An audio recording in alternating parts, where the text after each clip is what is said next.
If you haven't played Outer Wilds, it's a quaint little game. Flying around in a spaceship, exploring planets and ancient ruins, it's good fun. I made a whole video about it. And after finishing it, I was a little sad because it seemed like that was the end. Didn't really seem like there was any way to have more Outer Wilds. The ending leaves no room for a follow-up, definitely not a sequel. And it's a small studio, so it was really kind of hard to expect a DLC either. Thankfully for me and the 12 other people who played the game, we were blessed with the Echoes of the Eye reveal trailer. It definitely had that ominous, mysterious feeling that most of the vanilla game had, so I was looking forward to it. The only way we're going to learn anything is to play the game, so let's boot it up, and the first thing we see is a warning for reduced frights. Even though I'm still traumatized by the anglerfish, I think I'm just going to leave this off for now. I mean, I'm a big boy, I can handle this. Anyway, booting up the game again, it was really nice to get back to it. I just had to stick around in the village and talk to everybody and really soak it in. Like, I'm really playing this game again. It's crazy. One of the first things you should notice is that there's a new exhibit in the museum for a deep space satellite. There's also a radio tower on Timber Hearth, so the first thing we're going to do is go check that out. Inside we see a couple photos. Listening to, or I guess reading the tape, lets us know that there's an anomaly in one of the photographs, and that our good friend Gaboro went to go check it out. So the next stop is the deep space satellite, and if we go out there, we see that everything is operational. So you're kind of left scratching your head when you notice that there's degrees on the satellite similar to the pictures it took. Connecting the two dots, we just gotta kill ourselves, come back out here, and well, there's definitely something there. So we're gonna haul fucking ass and get there, and yeah, I'm not taking any chances. I'm gonna change my settings. So first, as we're going through this hangar, I want to talk about this door and what it kind of represents for the DLC. Because after fiddling around for a little bit, you discover that the door reacts to light, which is an overarching theme for this entire DLC. You'll see what I'm talking about later on. Going through, you're in this little room and you see that there's these little balls reacting to light, and there's also this switch. Now when you pull it, this is the moment everything changes.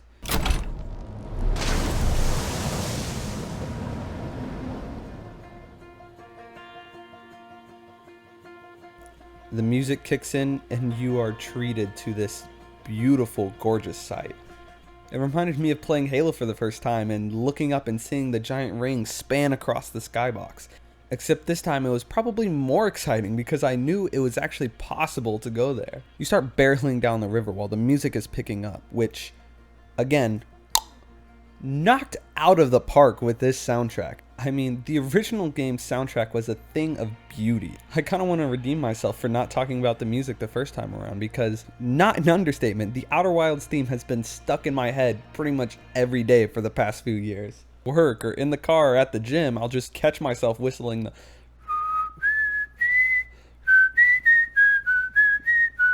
It is infectious. Moving along, once you start exploring for a little bit, before long you're gonna run into these slide reels. Now in the original game, you got pretty much all your lore through the text, or the translation of Nomai Ruins. And since the first thing they establish is that your translator doesn't work and that this is a new species, you're gonna need a new way to divulge some information. And that's where these reels come in. They're these beautifully animated short slideshows that tell the story of these new inhabitants, or strangers as the game likes to call them. They're these weird owl-like creatures that are kind of adorable and disturbing at the same time. Just like the Nomai, they too were drawn to this system by the eye of the universe. But unlike the Nomai, they were able to foresee its destructive nature. We also see they might have had a strong reaction to this, which seems to also be part of the cause of their disappearance. One of the first things you realize is that these reels are damaged. They're censored, unfinished. Now maybe this just happened naturally, or maybe this was intentional. We don't quite know yet. Now that we're armed with a little bit of knowledge, we can kind of fully appreciate this beautiful new world. I mean, yeah, sure, some of the homes are in ruin and things are destroyed, but for the most part, everything seems to be pretty intact. Not to mention how kind of far everything seems to be from that trailer we got. I mean, in the trailer, we were given all these spooky caves and nighttime shots and cookies. Delicious cookies. There just seemed to be all this spooky stuff, and that's only emphasized by the reduced frights warning. But this isn't scary, this is beautiful. And each of the villages on this ship are well designed and fun areas to explore. It does make me sad to see the spaceship go really underused in this DLC, but it's also fun to pilot these little rafts. Furthermore, we discover cool little things like these little control rooms or this artifact, which doesn't really seem to do anything. We also see these cool elevators that, once again, are light-based, which is pretty cool because the original game had a lot of mechanics and they were all pretty finely tuned and worked pretty much in sync with each other, except for the flashlight. The flashlight just seemed more tacked on as like a necessary item because, yeah, you need to see in dark areas. I mean, your flashlight did get used in puzzles, but I can only think of 2 times where that happened. But in this DLC, it's used for doors, controlling the raft, elevators, watch the slideshows. Now, if you've gotten to this point and you're watching this video and you think, wow, that looks fun, I would really like to play that. First of all, why haven't you already played it? And second of all, I would recommend that you stop watching this video because I'm about to get pretty spoiler heavy. So this is the final warning right here. This is it. Alright, for everyone who's still around, let's keep this party going. So once you do enough exploring, you'll sadly encounter the strangers. Just not exactly in their best state. But if we examine these tombs, we notice that each of these strangers is holding that artifact from earlier. So if you bring an artifact into the tomb and doze off by the campfire,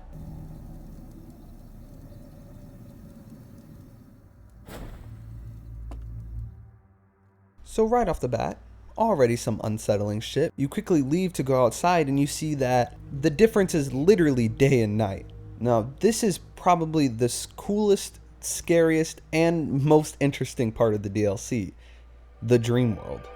Right away, I just want to point out how fucking spooky it is to explore this, because now you know that there's potential danger anywhere, and it's really unsettling.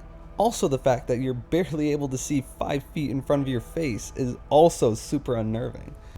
It's a whole new different type of atmosphere, and while it definitely made playing the game a little harder for me, I loved it.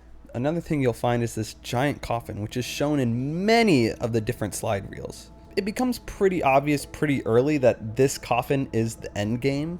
We also discovered that they hid the codes required to unlock the coffin in the dream world, so in we go. Very quickly your plans get halted, because as soon as you think you start to have progress, you hear this. Oh no, this is the fucking anglerfish all over again. I will say, this is the one thing that unites all Echoes of the Eye players.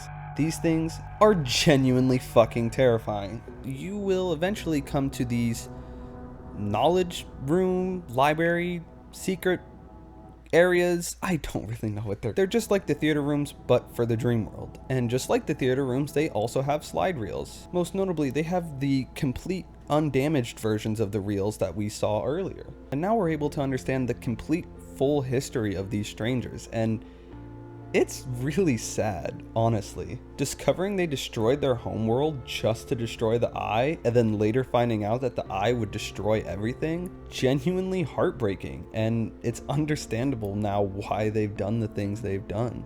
The second big discovery is that the dream world is actually a fucking computer simulation. What the actual fuck? As each of the different reels shows various slides and bugs within the system, such as putting your artifact down and walking away, revealing all the coded textures of the world in this weird matrix style.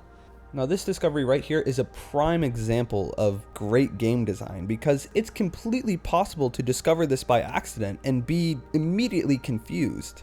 But given that there's such a heavy emphasis on the artifact and it really becomes your only salvation and way to properly navigate the dream world, you wouldn't even imagine abandoning it. Another genius design aspect of this DLC I want to talk about is entering the stranger itself. Now see, when you first enter the stranger, it's probably from the satellite going towards the sun, because that's how you discover it for the first time. Whereas all the other times you enter the stranger, it's going to be from Timberhearth going out towards the stranger. Most people don't actually know this, but the stranger has hangars on both sides, with the first one leading to this little doorway that kind of gives you a proper introduction to the raft and the world and gets you caught up with some of the mechanics quickly, like the spotlight. Whereas the other side you enter from comes in immediately into the river without having to get caught up in any spotlights and puts you directly in front of a building with an artifact. It's just so fucking genius, and it's why I fucking love this game. It's amazing. Sadly though, in each of these rooms we discover that the codes we need have been destroyed. But there is one thing. You're actually able to use each of these glitches that the game tells you about to unlock parts of the coffin. As a matter of fact, using all 3 glitches in one life, we're able to completely unlock it. And inside we find... Now I know some of you haven't finished this DLC. Some of you I know personally, like in real life. By watching this, you've already been spoiled on many things, but now you expect me to reveal the ending to you? Now I wouldn't want that. You should do this yourself. Trust me, it's worth it. I would highly recommend you skip to this time code. And don't worry, the rest of the video after that point is safe for you to watch.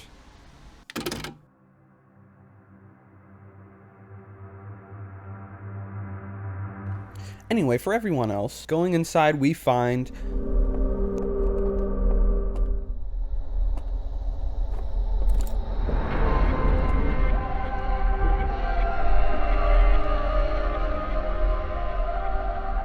a stranger. A prisoner, rather.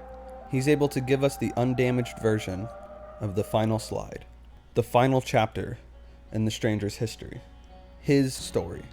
Showing how he betrayed their kind and was punished for it. Forced to live for eternity in a prison. Now that we understand the full history of his people, interestingly, he asks for ours. And for the first time ever, we're actually able to properly communicate with this alien. And we're treated to a beautiful recap of Outer Wilds with not only the story of the Nomai, but the story of the Harthians, our Harthian, as well.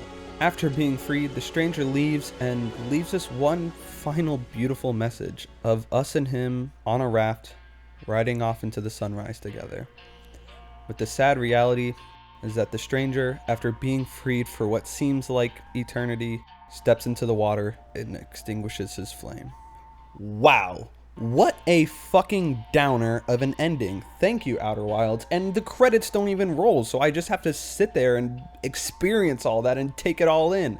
Like, what the fuck am I supposed to do after that? There's really nothing. I just have to kill myself and wake up again. And that's really the end of the DLC. Except for, not really. Because if you go through, get the Ash Twin core, put in the coordinates, and travel to the Eye of the Universe, you'll actually find that the prisoner is now present, and he will play with you at the end of the universe. So that was it. That was Echoes of the Eye, and as much as I would love for there to be more, it really does seem like this is it now. Like, this is final. I don't think they're going to make any more content for this game, but I love it. I love what this game was able to be. It is one of the best games I've ever played. I cannot recommend it enough. Jesus Christ. Thank you all so much for watching this video. Like and subscribe if you enjoyed it. But more than that, go play the Outer Wilds. I would rather you buy that game and play it than subscribe to this channel. I also want to thank you guys for helping me reach 100 subscribers. I can't even fathom this. This is amazing. I love all the support you guys have given me, all the comments on the videos. Thank you all so much for watching this. I hope you have a wonderful day, and I'll see you in the next one.